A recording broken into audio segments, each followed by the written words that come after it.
Хочу проповедовать на такую тему. Вы знаете, когда мы с вами учимся и слушаем такие слова ободрения и слова наставления, как мы с вами слышали на этой неделе, очень часто, зачастую мы принимаем решение, и что мы будем это практиковать, мы будем что-то делать. И, когда ободрение идет и вдохновление идет, мы сразу, сиюминутно можем быть воодушевленным, решительным, что я что-то буду делать, да, все, я меняю свой образ жизни или что-то такое делать.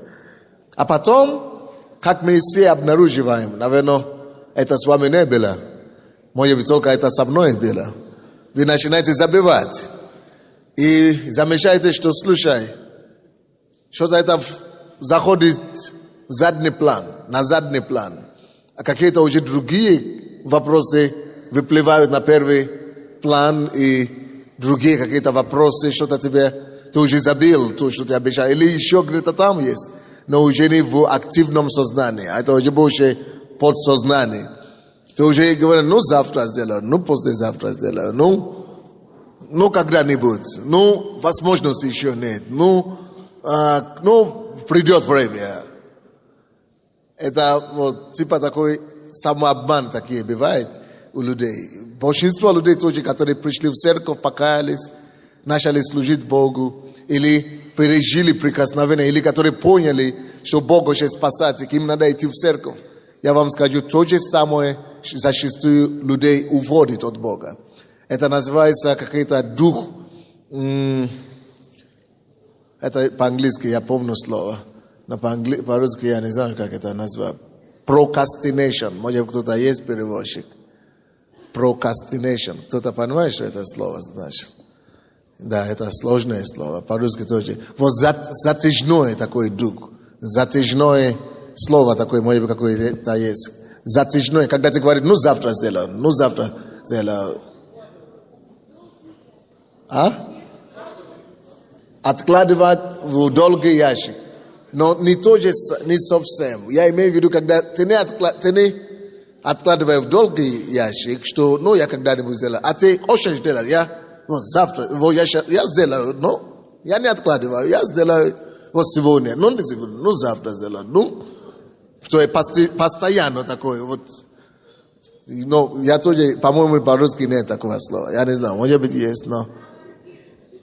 Да, мы пролонгируем это чуть-чуть, вот. Но это как становится хронически. Это, когда это становится хронически, это называем procrastination на английском. Вот. И это почти все страдают от этого. И я хочу вам сказать, что большинство людей, которые не добиваются успехами в жизни, очень, большая вероятность, что именно из-за этой проблемы, из-за этой болезни. Потому что нету решительности до конца, нету агрессивной хватки, что все, принимаю решение и не убавляться, не убавляюсь в решение, я сделаю. Я сделаю. Все, И если вы увидите людей, которые что-то добиваются в жизни, и к чему-то пришли, вы посмотрите, как это называется, сравнительности их посвящения, решения и их хватка, это что я сделал, и люди, которые умеют довести их решение до конца, они большинством, 80% своем, именно те, которые действительно становятся кем-то в жизни. Именно вот те, которые умеют сокращать вот это расстояние между решением и реальным действием, которые побыстрее его делают, которые говорят, сделаю, и не допускают это пролонгации. Именно они больше всего и состоятся в жизни. Как это вам сказать по-русски? Но понятно, да, то, что я пытаюсь сказать. Да? Это есть коэффициент. Если ваш коэффициент вашего решения очень большой в отношении действия, тогда у вас большая вероятность, что вы будете одним из 10 или 20% самых успешных людей в мире. Вот люди, которые имеют затяжной пролонгации в коэффициенте их решения и действия, и мгновенное действие, то у них вот они опускаются ниже 20% успешных людей. Они могут вообще ничего не добиваться, они вообще могут упасть, они могут вообще ничего, они могут то, что они могли бы добиться за год или за 10 лет, они могут это протянуть на всю жизнь или и не состояться вообще. Вот большинство мира, людей в мире, не потому что они не умные, не потому что у них хорошие идеи не приходят, не потому что они не способны, но вот у них не хватает решительности, решительного действия. У них не хватает, то, что мы называем хваткой. У них не хватает агрессия внутренняя, которая служит как мотор и двигает, и проталкивает их, что нет, если я это уже сказал, я сделаю.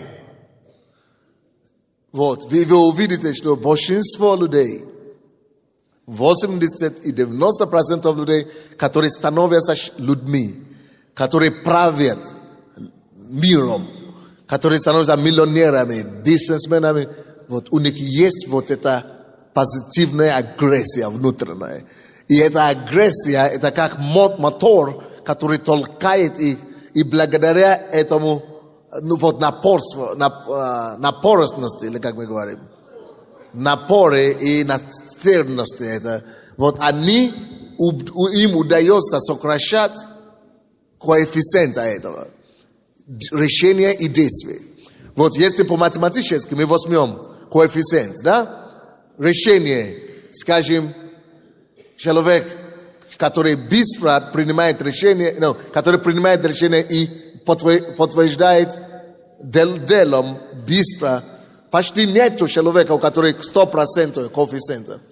Почти нету такого человека. У всех нас есть слабость, у всех людей есть слабость в этом плане. Но самые эффективные люди, у них коэффициент, можно сказать, 2, может быть, 3, или 2 к 4, 2 к 5. То есть они приняли решение, и есть вероятность, что они сделают. К 3 это самые эффективные, или к 4, или к 5. А вот люди, которые не делают, они принимают решение, скажем, это решение 2, а коэффициент, что они это делают, 10 или 20 у некоторых, или 8, то 50 на 50. Но хотят делать, у них решение было принято, но вот довести его до конца мало кому удается. Серьезно. Это еще на английском есть слово такое, называется momentum. Momentum это сила, momentum, или как momentum, это сила, которая напористности, которая позволяет тебе обновлять свое решение. Но не позволит этому решению угасаться. И это моментум, это то, что дает тебе постоянное возбуждение и постоянный такой толчок. Вы понимаете меня, да?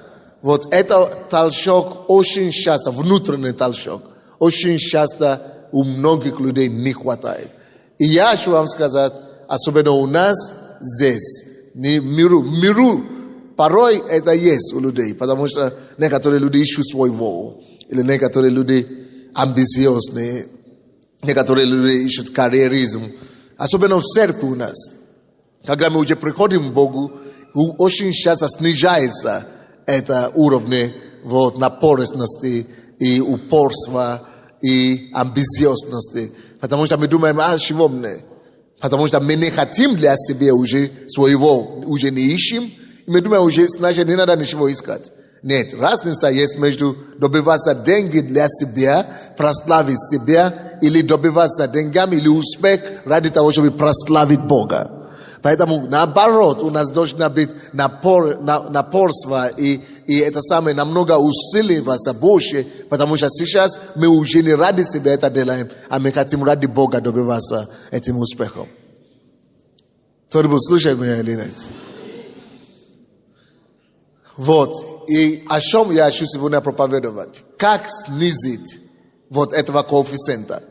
Если у вас коэффициент решения и действия 2 к 10, допустим, да, то как его снизить так, чтобы хотя бы было 2 к 5, к 4, что будет у вас большая вероятность, что того, что если я принимал решение, особенно на этой неделе мы приняли решение, что мы что-то сделаем, я хочу, допустим, инвестировать, я хочу, допустим, найти изначальный капитал. Может быть, я хочу что-то делать со своей квартирой. Или я хочу, наоборот, приобретать знания, учиться больше, что делать в этом направлении. Как понять вообще, что вы приняли какое-то, вероятно, вы какое-то решение приняли на этой неделе. Теперь вопрос заключается в том, чтобы это не терять. Что делать, чтобы не терять то решение, которое мы всегда принимаем? Что делать, чтобы, когда мы принимаем решение, мы действительно могли его довести до конца? У меня жена часто говорит, что у меня это уже чересчур. Потому что я говорю, ты так относишься к семье, или если я принимал решение в отношении чего-то, я очень прилагаю усилия, чтобы его не забыть, и чтобы обязательно его добивать. Поэтому я себя часто называю фанатом. Поэтому я думаю, что есть положительное в этом. Поэтому Иисус говорит, если вы скажете «да», пускай будет «да». Если вы скажете «нет», пускай будет «нет». Вообще-то, это проблема, когда есть большой разрыв между словом и делом. Или между решением. Но тут вроде бы ты не врешь никому, да? Ты не обманываешь никого. Но я считаю, что это, когда человек обманывает себя тоже, это тоже проблема. Хотя ты вроде бы не имеешь обязанности, да? Не перед кем. Мы обычно стараемся, когда это имеет отношение к кому-то, что-то делать. Потому что мы дали слово, мы стараемся прилагать усилия, чтобы это слово исполнить.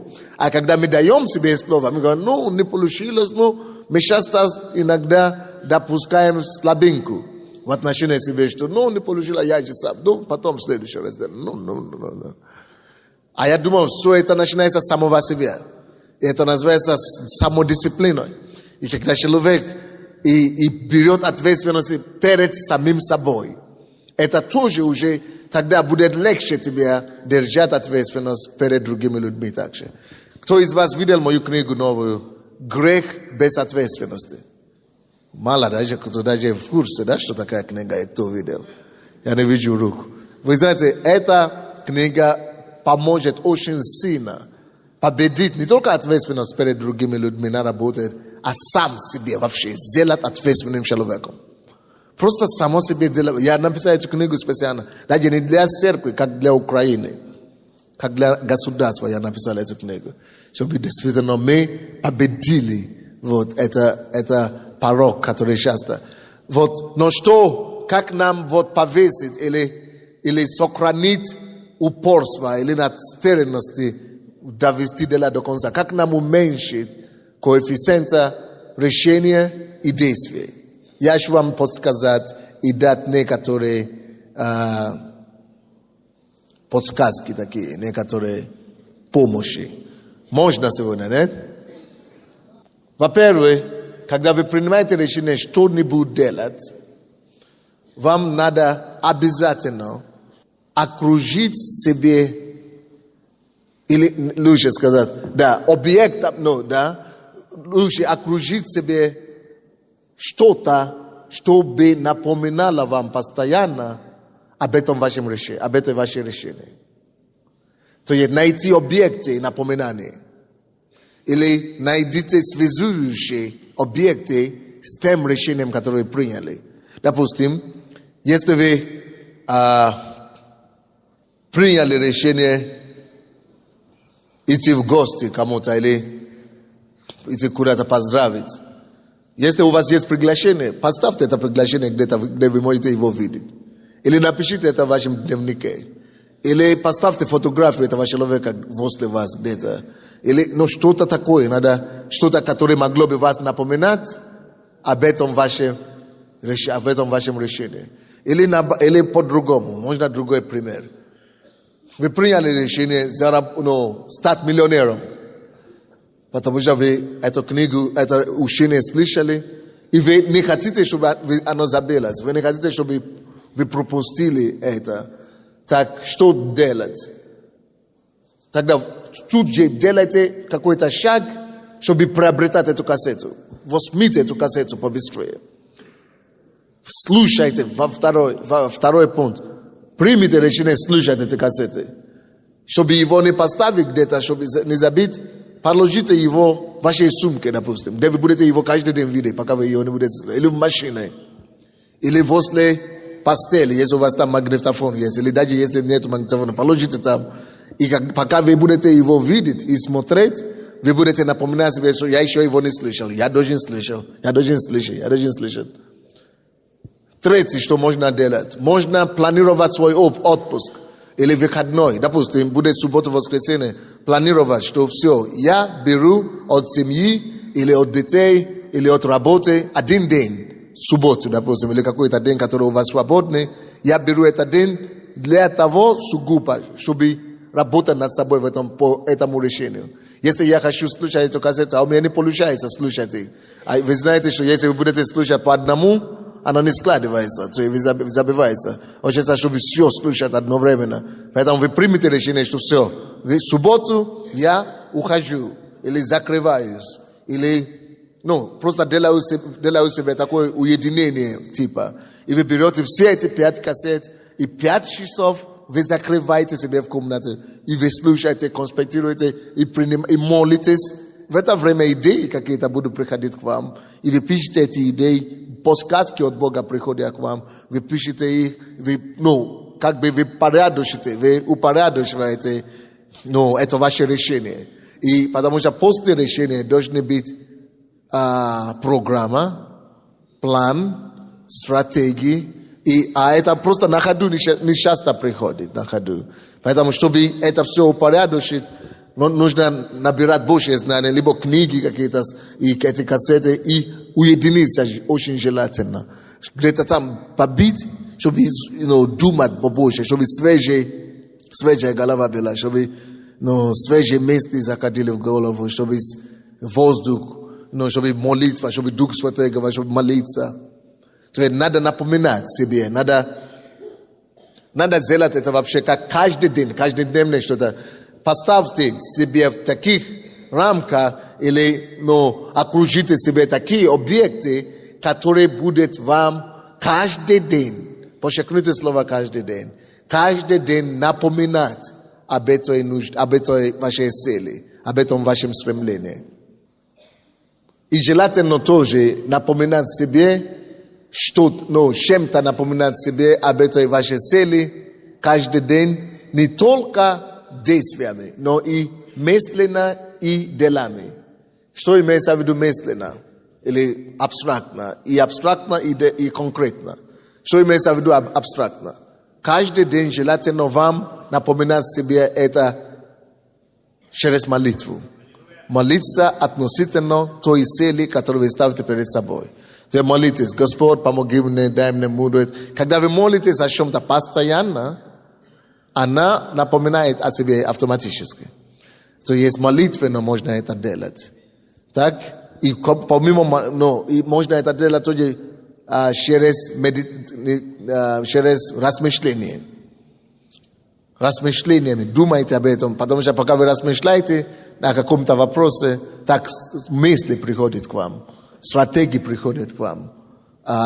Новые какие-то рождаются направления. Тактики, методы рождаются. Подсказка Бога приходит к вам.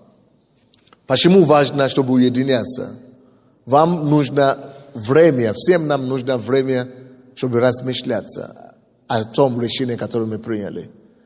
Думать вообще-то это определенное упражнение. Умение думать, умение размышлять о чем-то, это большой плюс. Это большое, потому что через размышление приходит новизны. Через размышление именно приходит откровение. Допустим, если вы посмотрите Иисус Навин, Книга Иисуса Навина, 1 глава, 8 стих. Очень интересные слова там сказано. Потому что через размышления мы не только напоминаем себе, мы еще и обогащаем это решение. Мы обогащаем себя. Иисус Навин 1:8 написано: «Да не отходит сия книга закона от уст твоих, но поучайся в ней день и ночь». Поучайся, да? Читай день и ночь, дабы в точности исполнять все, что в ней написано. Тогда ты будешь успешен. Видите, когда ты напоминаешь себя через чтение, через размышление, тогда ты будешь успешен во всех путях твоих и будешь поступать благоразумно. Через напоминание, чтение, размышление, ты будешь успешен.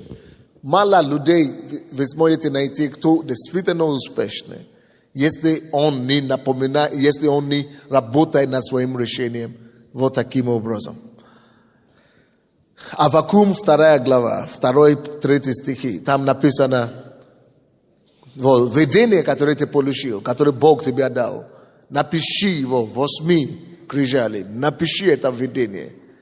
Почему нужно писать? Вообще, почему мы пишем что-то? Не просто для галочки, а чтобы мы напоминали себе. Во-первых, когда ты пишешь, уже запоминаешь больше. Во-вторых, когда ты писал, ты можешь пойти обратно и считать. То есть это способ тоже прикасаться. Этим самым вы можете прикасаться к этому вашему решению, к этому вашему видению, к этой вашей цели. Каждый день, когда вы захотите. И это напоминает вам, к чему вам стремиться. Это понятно или нет? Следующее, что нужно делать, есть, чтобы не потерять желание, чтобы не потерять огня, чтобы не потерять вот это побуждение, вдохновение идти вперед, достигать цели. Важно вам каждый день что-то делать в направлении этой цели. То есть начните исполнять как-нибудь, как получится.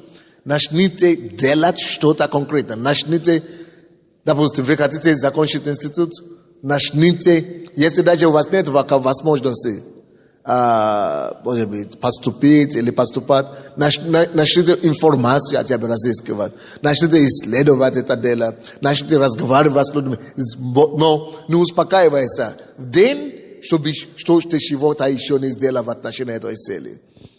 Если вы хотите достигать цели, уметь достигать цели, надо что-то конкретно делать. Допустим, если вы хотите быть хорошим верующим, хорошим христианином или проповедником, надо каждый день читать Библию. Каждый день молиться, каждый день искать Бога. Этим самым вы делаете, всяким вашим действием вы приближаетесь к Богу. Но к вашей цели еще на один шаг. Еще на один шаг вы приближаетесь к этой цели. Еще на один шаг. Действиями вашими это приближает вас. Может быть, это даже не видно. Может быть, никто даже не замечает, что вы приближаетесь к этой цели. Но на самом деле, ваши действия, они приближают вас. Но ваше недействие или отсутствие действия, бездействие, оно удаляет вас от вашей цели. Вы понимаете меня или нет? Научите так дисциплинировать себя, так быть решительным, чтобы не надо глобально сразу миллион заработать в этот день. Не. Потихонечку, мелочи делайте. И эти мелочи, если по крупке собрать мелочи, оно может стать горой. Амин? То есть делайте что-то. Просто будьте фанатом в этом плане. Чтобы я должен что-то делать в этом плане. Я должен предпринимать какой-то шаг. Я должен конкретно что-то делать. Каждый день. Поэтому думайте сейчас, какие у вас цели перед собой. Если вы хотите стать певцой или певицем, который известный, или идите, упражняйтесь каждый день. Идите на репетицию каждый день. И вы хотите быть спортсменом, который будет успешным, идите упражняйтесь, но идите в спортзал каждый день. То есть что-то надо делать, чтобы, допустим, я имею такое видение, что когда мне будет 70 лет или 80, хочу быть здоровым, хочу быть крепким. Для этого надо, я понял уже, что надо начинать уже сейчас что-то делать к этому времени. Если я хочу быть крепким, потому что разные 80-летние люди есть, разные 60-летние тоже есть, разные есть 70-летние люди. Почему одни выглядят бодрые, а другие выглядят слабые? Очень долгое время я всегда думал, это организм такой. Разные организмы у людей. Неправда. Это зависит от работы. Каждый должен предвидеть на период свою жизнь. Допустим, моя жена мне очень помогла в этом. Она говорит, ты должен уже сейчас питаться так. Она тебя не убьет. Это не вредно. Но ты должен сейчас кушать, чтобы когда ты станешь старый, чтобы эти пищи, потому что пищи наши же, они строят наши организмы. Наши тела питаются от нашей пищи. Поэтому если ты питаешься ненадежные вещи, они не выдерживают, когда старость приходит. Они не строят крепкие у тебя органы, да? И когда если ты питаешься нормально сейчас, они подкрепляют тебя и строят твои органы сильными. И когда ты уже стареешь, уже более надежный будет. Я говорю, ну, молодец, умная жена, поэтому надо правильно жениться.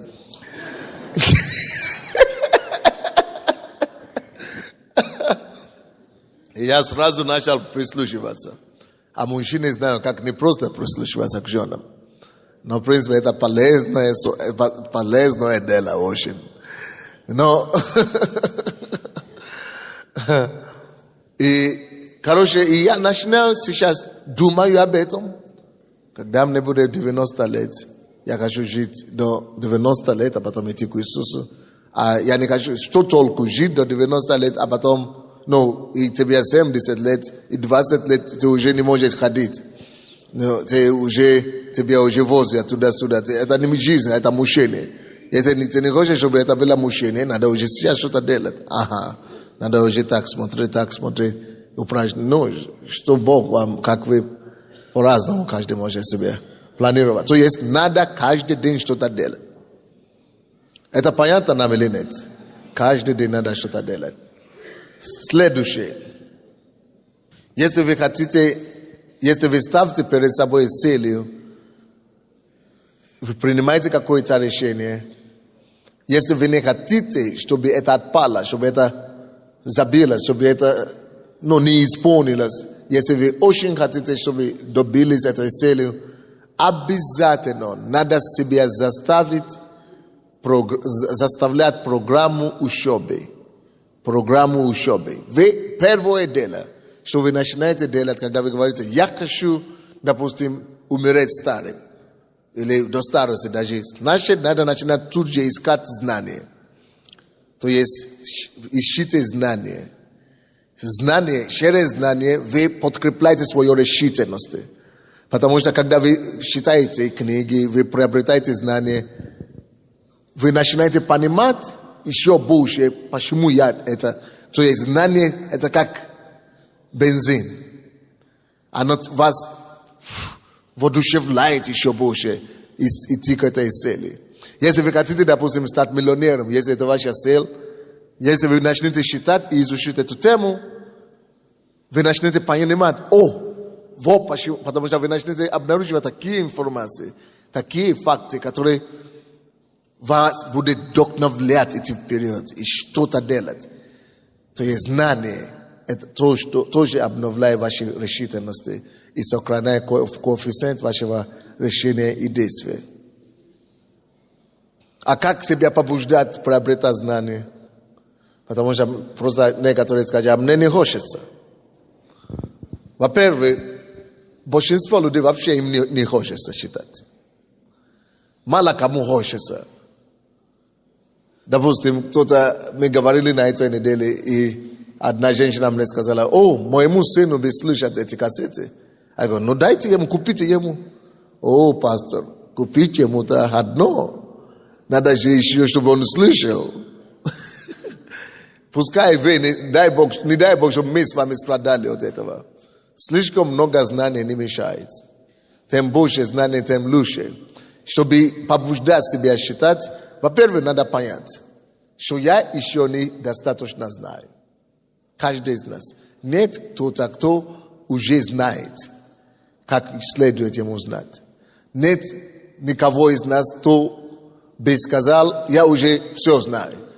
Но на самом деле, подсознательно, большинство людей считают именно так, что я уже знаю все, что мне надо для жизни. Потому что я закончил университет, докторскую или магистратуру или что-нибудь. Я уже знаю, я уже свое проучил. Это есть обман жизни.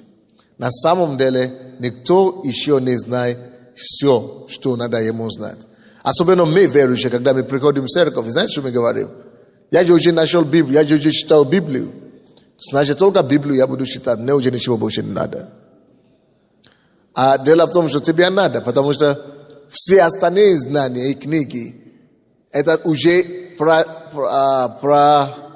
прожеванные, как мы говорим, прожеванные знания, это тоже может быть из Библии шли. Но пока ты к этому дойдешь сам, твоим рассуждением, 70 лет уже пройдет. А уже тысячелетия, 2000 лет, люди уже читали Библию, и уже передали, уже прожевывали это, и многие уже развивали, уже поняли это, уже объяснили то, что тебе придется дойти через 100 лет, если ты сам будешь это считать. Зачем велосипед? Это самое изобретать. Поэтому мы считаем книги. И это не обязательно книги по Библии или духовные, а все читаем. Потому что люди уже все, допустим, вы думаете, научные книги, а какое отношение может с Библией иметь к этому? Вот Айзек или Исаак Ньютон, который считается отец науки, да, современный, он же все это взял из Библии. А как я могу дойти до этого? Я не дойду никогда. Хотя я читал ту же самую Библию. Поэтому нам надо все считать, что есть. То есть побуждение считает то, что что-то есть, что мне надо для жизни, которое я еще не знаю. Всегда есть какое-то знание, которое все нам нужно для жизни, которое пока ты еще к этому не дошел. И каждый день надо быть в поиске. Аминь. Следующее, что можно сделать, чтобы побуждать себя учиться. Ну, это еще в этом пункте еще. По поводу знаний, приобретать знания. Располагайте себе так, чтобы для себя, ну, это хорошая философия для себя. Есть большинство людей, они считают так, а он мне не может ничего нового учить. А от него я не могу ничего учить, принять. Нет у него, ни у кого нету чего мне учить, как бы. Но у вас это зрелый подход, это наоборот сказать, что есть чего мне учиться у каждого человека. Пускай он будет бомж, или бедный, или богатый, или... неважно кто. Есть что-то, что я всегда могу учиться, но есть чему-то, чего я могу всегда учиться у кого-то. Если у вас будет такой подход, вы всегда будете открыты. Это сделает вас психологически открытым принимать от любого человека.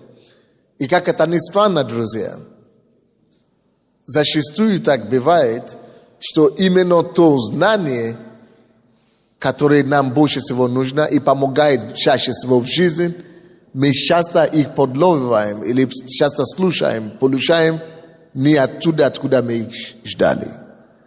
Именно то, что вам и нам всем нужно в жизни, зачастую там, где мы их не ожидаем.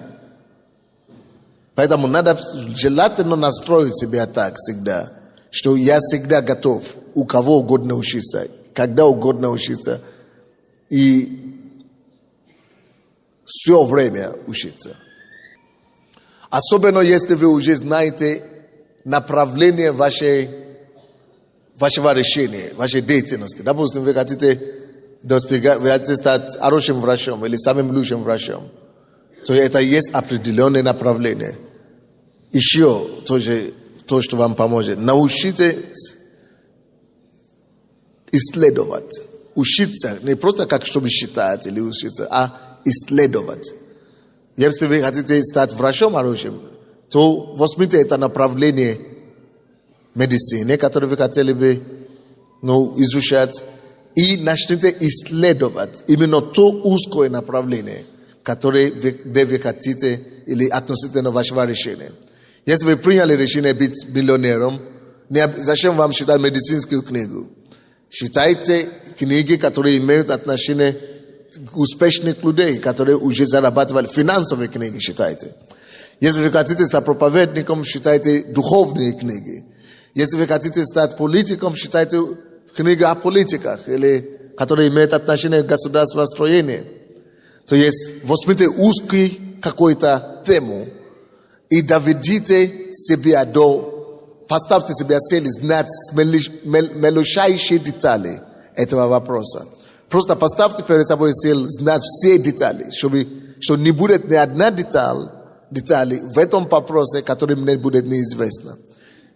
То есть просто изучайте все, что относится к этому тему. Тогда большая вероятность, что вы дойдете до вашей цели, что вы не сбросите на пол дороги. 2 Тимофея, 2 глава, 15 стих.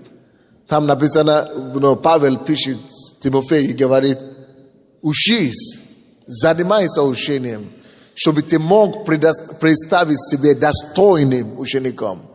И учитель, который не будет стыдно с кем угодно говорить любое время. То есть это потрясающая вещь. Мне это так нравится. Это я своими словами. Давайте вообще посмотрим. 2 Тимофею, 2 глава, 15 стих. Старайся представить себя Богу достойным, делателем неукоризненным, верно преподающим слово истины. А как представить себе вот таким достойным, делателем, неукоризненным, и который будет еще и верно преподавать. Прежде чем преподавать верно и быть неукоризненным, и быть верным, надо хорошо учиться. На английском там написано, что там, где написано «старайся», представь себе, там написано «старайся научиться настолько, чтобы быть неукоризненным и смелым, преподающим слово истины». То есть надо постараться и знать достаточно, чтобы нам не было стыдно говорить с людьми или людей учить. Следующее, что нам поможет.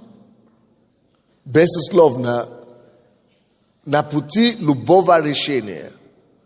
Вот вы решили стать, даже если вы решили стать, какой там считается нетрудно, уборщиком даже. Допустим, вы решили стать уборщиком. Это я был в Финляндии недавно. И мы разговаривали с некоторыми людьми. Они говорят, нету работы здесь и так далее. Я говорю, какая вам разница? Если бы я был здесь, я бы пошел уборщиком работать. И тут же есть, и тут объяснение есть. То есть оправдание, почему не могут идти. Они говорят, а тут не берут на работу уборщиков. Я говорю, а чего? Значит, уборщиков не берут на работу. Нет, а чего? Потому что надо сначала пойти учиться.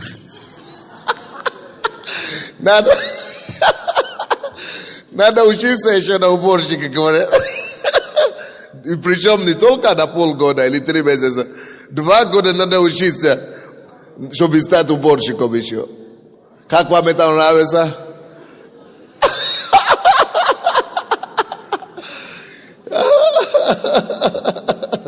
Вот почему ты куда ни приди, все чисто, все классно, все привлекательно, все интересно. Почему? Потому что они не просто как мы. Не чего делать, пошел убрать, как получилось. Не. Если хочешь быть уборщиком, надо еще 2 года поступать. То есть, конечно, для людей нерешительных и людей слабовольных, они так и скажут, о, там не получается, о, там нет, еще учиться надо, о, еще 2 года сели сидеть, а потом мне сейчас надо кушать. Короче, к чему я веду? Я веду к тому, что если вы принимаете решение что-нибудь вообще достигать в жизни, на ваши пути, тут же как тут, станут препятствия и преграды. Вот. Теперь, что я хочу сказать. Вам надо научиться превращать любые преграды, любые препятствия в позитивную энергию, как это сказать, в вдохновение. Вы должны просто, неважно какие препятствия, неважно какие преграды, смотрите всегда на это, как на очередную ступень вашей цели. Так оно и есть. Не преграды и не препятствия определяют. Вообще-то мы думаем, что препятствия и преграды мешают нам. Но на самом деле препятствия и преграды – это ступенька. А что станет, допустим, передо мной стоит, вот, допустим, я иду, да, допустим, здесь нету прохода. А вот вам препятствие передо мной. Стулья стоят. Как мне пройти туда? Стулья стоят. А если я переступлю или стану над этим препятствием, какое мое преимущество, то, что я стал? Кто вам скажет? Нет. Вот. Какие мои преимущества, то, что я стал над этим препятствием? Нет, ты неправильно отвечаешь. Какие мои преимущества, то, что я стал? Вы сказали, что? Скажите быстрее. Хорошо. Давайте скажем по одному. Хорошо. Иду с цели. Но молодец. То, что я стал сейчас, вы же видели меня? Вы сейчас видите меня хорошо? Плохо видно. Но то, что я стал я выше поднялся. Всякое препятствие – это то, что позволяет вам подниматься выше. Только оно сразу не видно. Но когда вы сделаете шаг навстречу к этому препятствию, сделайте на него встречу, двигайте вперед, продолжайте двигать к цели. Это препятствие поднимет вас в конце концов. Всякое препятствие – это на самом деле ступенька завуалированная, в закрытом виде, или как это сказать. Это препятствие, но завуалированное препятствие.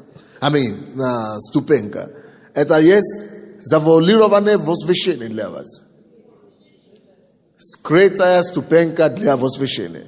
Только вам это не видно. Вы думаете, как же я? Но сделайте шаг вперед на него. То есть надо научиться. У вас должно быть такая психологическая расположение. Может быть, у вас на работе против вас идут ваши начальники или неустройства какие-то, или кто-то вас ругает, или на вас подают на суд и так далее. Спокойно. Не надо подать панику, плакать там, слезы. Или если хочется плакать, поплачьте побыстрее. И тут же берите себя в руку и вспомните.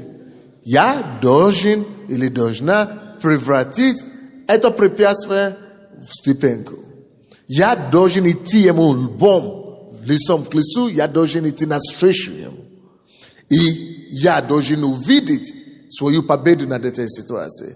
Как это препятствие становится ступенькой для моего возвышения. И Бог специально раскладывает подобные препятствия на наши пути к успеху. Специально расставляет.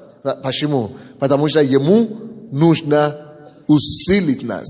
Ему нужно подкреплять наши мышцы.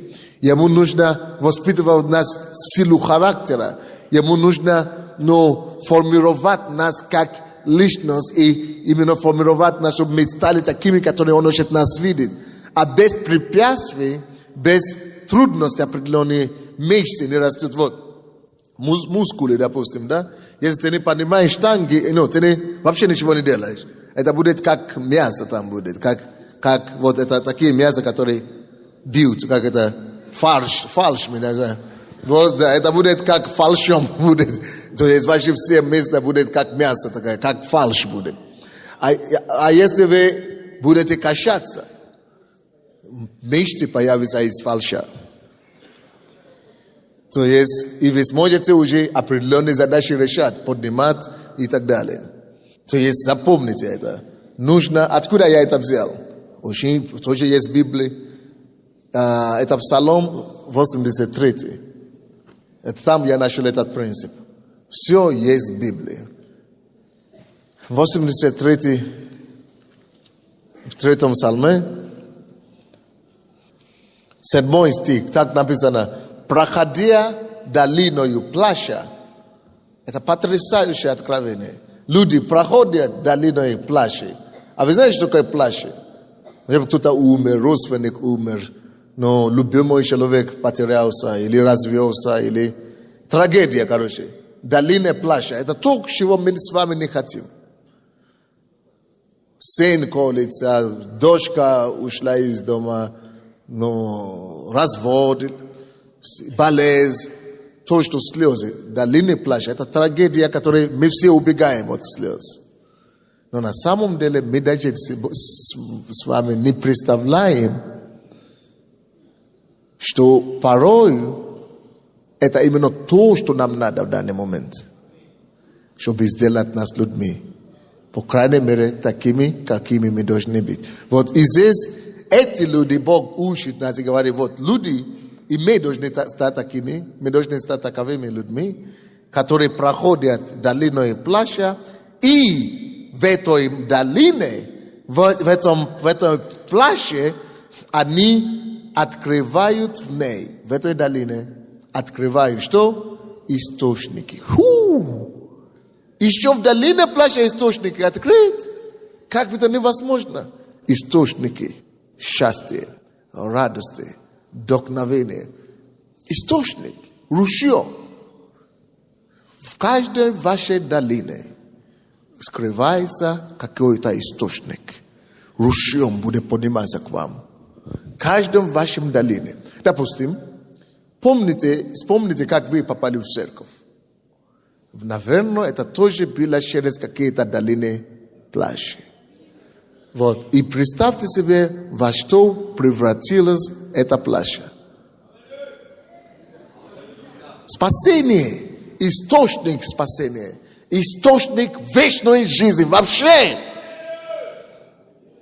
Так и смотрите на все препятствия, долины, на все слезы, плачи, которые и обстоятельства, которые стараются, на все преграды, которые вы будете сталкиваться на пути к вашей цели. Никогда не стоит остановиться перед препятствием. Никогда в жизни.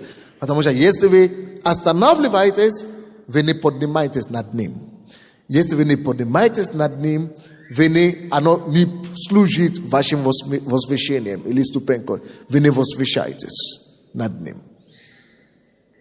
И вы, следовательно, не открываете источники. Потому что когда вы поднимаетесь на это обстоятельство, вам виднее.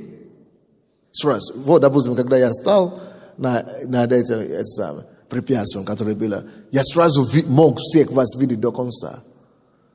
Сразу виднее становится. Вы находите источники. То, что вы раньше не видели, вы начнете видеть. Это так препятствие всегда делает. Благодаря какие-то проблемы, ты вообще жил своей жизнью, как хотел, ты замешал то, что ты хотел замешать, а ты даже сам не был в курсе, что еще много чего есть в жизни, чего ты не замешал еще. Который вообще существует, чего ты даже не знал. Но благодаря этим препятствиям, благодаря этим долинам, ты можешь открыть источники. Ты вдруг начинает обнаруживать, что слушай, оказывается, что еще такой сферы жизни есть. Оказывается, еще такое счастье есть в жизни. Оказывается, еще люди такие есть на земле. Оказывается, еще такие люди есть. Ну, такая вообще жизнь есть. Мы находим источники. через наши препятствия, обстоятельства, проблемы и так далее. Поэтому нам никогда нельзя склонить руки или то есть отпустить руки, падать в депрессии и начинать просто какие-то себя как бы терзать из-за этого самого. Нет, надо научиться превратить обстоятельства, препятствия и преграды во что? В источники.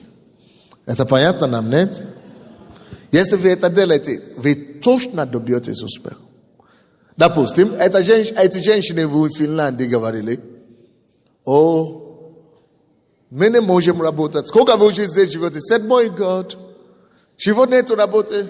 Даже на уборщика не беру, если бы за эти 2 года они бы уже пошли учиться, они бы уже проучились, они бы кое-что бы там открыли бы для себя.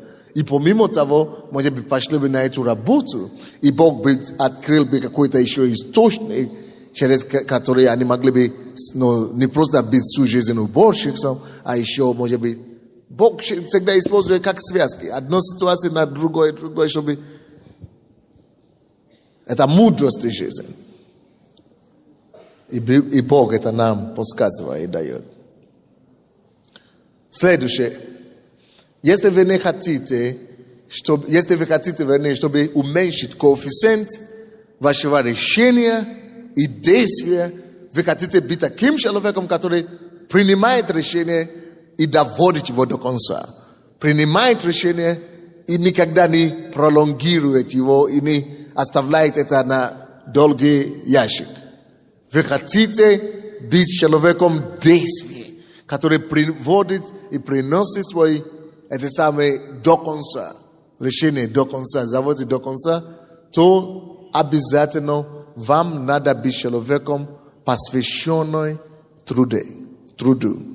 Вы должны быть посвящены труду. Вы должны быть очень работоспособны, не только работоспособны, а заражены на работу. Вы должны толкать себе работать. Вы должны заставлять себя. Вы должны быть трудоголиком. Я не знаю ни одного успешного человека, ни в духовном плане, ни в бизнесе, ни в общественном, ни в политике, кто бы не был трудоголиком и бы состоялся как какой-то крупный, успешный человек.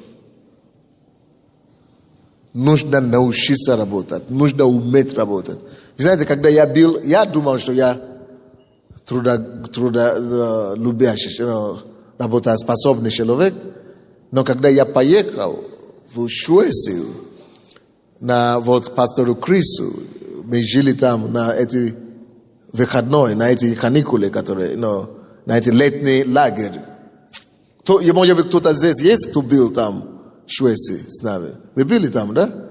Вы видели, как они? Ой-ой-ой, Боже мой, мама мия. Такое впечатление, что мы вообще здесь даже не в курсе, что такое работа. Вы можете свидетельствовать об этом? Кто бы хотел, вы могли бы рассказать, что вы видели там? Люди так пашут. Подойдите ко мне. В Америке, вы знаете, кто-то сказал, 250 часов больше люди, средний человек работает, чем это на Верховном Совете сказали. 250 часов в году больше работает, чем на Украине. Часов в году. Сколько часов? 250 часов. Люди работают больше. Это год, тот же самый 7 рабочий день. Хотя там люди вроде бы уже богатые, да? Не надо, чего им так работать? Они уже богатые, уже состоятельные. Чего им так работать? А мы бедные, это вроде бы мы должны работать больше всего. Нет. Именно потому что труд привело к их богатству. Именно труд и сохраняет богатство для них. Вы понимаете меня, да? Труд. Допустим, Швеция признали Швецию как самой на долю населения, самой богатой на прошлый год. Именно по медицинскому обслуживанию. Это все не случайно. Не правительство дает, а народ. когда народ сам приучил себе, допустим, мы были в Германии на прошлой неделе, ну, немцы, они работают с понедельника до пятницы, как волки, ну, как это самое, как волы. А потом в субботу, воскресенье вырублены все и гуляют цели. Но так работают, что даже у них аллергия, когда они видят лентяне, люди, которые плохо работают. Серьезно. Это всегда, это должен быть принцип. Пускай вся страна, то есть мы с вами, как верующие, мы должны иметь этот положительные результаты, культура. Мы должны воспитывать в себе эту культуру, быть работоспособным. И все вокруг себя гнать, заставлять быть такими. Они скажут, а в стране такое, ну нельзя, все это самое. А вы делаете вид, что вы не слушаете. Потому что если у вас есть перед собой сил, вы должны только так работать. Вы должны гнать все.